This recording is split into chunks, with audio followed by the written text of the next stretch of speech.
Paris का सुराग तो दरानी लगा ही लेगा, और पारिस का सुराग वो इस तरह लगाएगा क्योंकि बेज़ाद शाह का पीछा करने के लिए वो एक दो बंदे जो है ड्यूटी लगा देगा। तो जैसे ही बेज़ाद शाह कहीं अपनी गाड़ी लेकर निकलेगा तो लोग उसका पीछा करेंगे। बेज़ाद शाह को बिल्कुल भी मालूम नहीं होगा। तो बेज़ाद शाह जो है वो ज़वार के गांव जाएगा जहां पारिस रह रही होगी।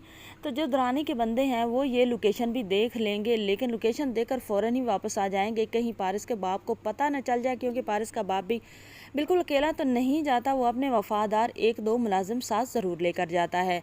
और इधर नदीम और जो है नदीम की बीवी और आफ्ताब वो अभी टो लगाकर बैठे हुए हैं कि आखिर ये माजरा क्या है। अब दुरानी के बंदे जैसे ही पता लगा लेते हैं, तो जैसे ही बेज़ाद शाह वहाँ से वापस आएगा तो दुरानी के बंदे वहाँ पर पहुँच जाएंगे, और ज़वार जो होगा वो घर पर नहीं होगा। तो एक बार फिर वो पारिस को अगवा करने की कोशिश करेंगे, तो मौके पर ज़वार पहुँच जाएगा और ज़वार पारिस को दोबारा प्रोटेक्ट कर लेगा, लेकिन पारिस के बाप को कॉल करेगा ज़वार कि वो अब पारिस को और प्रोटेक्ट नहीं कर सकता और ना यहाँ पर रख सकता है, क्योंकि दुरानी के बंदों को पता चल चुका है।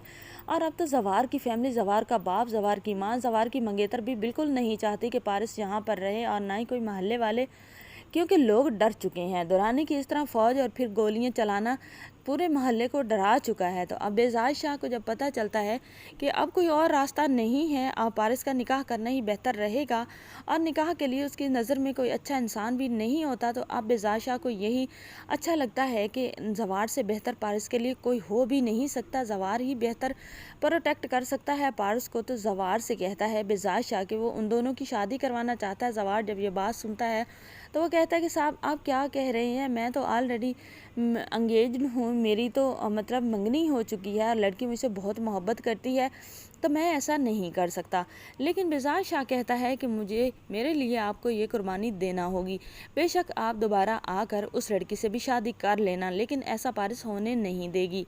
अब बेज़ाद शाह ज़वार का निकाह करवा देता है। ज़वार से कहता है कि तुम कहो कि कुछ दिन के लिए तुम जॉब के मसले में बाहर जा रहे हो, अपनी फैमिली को भी अभी नहीं बताओ, और उनकी आउट ऑफ कंट्री की टिकटें करवा देता है पारिस, और ज़वार दोनों को आउट ऑफ कंट्री भेज देता है, क्योंकि अब बेज़ाद शाह को लगता है कि अब दुरानी के बंदों को दोबारा पता चल गया है, तो अब वाक़या में कोई बम ब्लास्ट हो न जाए और पारिस की जान चली ना जाए। पारिस भी अब ज़वार से मोहब्बत करने लगी है। पारिस अंदर अंदर से बहुत खुश होती है, लेकिन ऊपर से वो ज़वार शाह को थोड़ा नखरा दिखाती है कि ये क्या हो गया, जो मेरा गार्ड था उसी के साथ मेरा निकाह हो गया, ऐसा तो नहीं होना चाहिए था, ये तो डैड ने मेरे साथ जुल्म पे जुल्म किया है। अब जो होता है ज़वार वो पारिस से कहता है कि क्या वाकई तुम ये ठीक कह रही हो कि तुम्हारे साथ जुल्म हुआ है, तुम्हारा दिल बिल्कुल नहीं था। तो पारिस हंस देगी, जिसकी वजह से ज़वार को भी पता चल जाएगा कि पारिस उसे बहुत ज़्यादा पसंद करती है।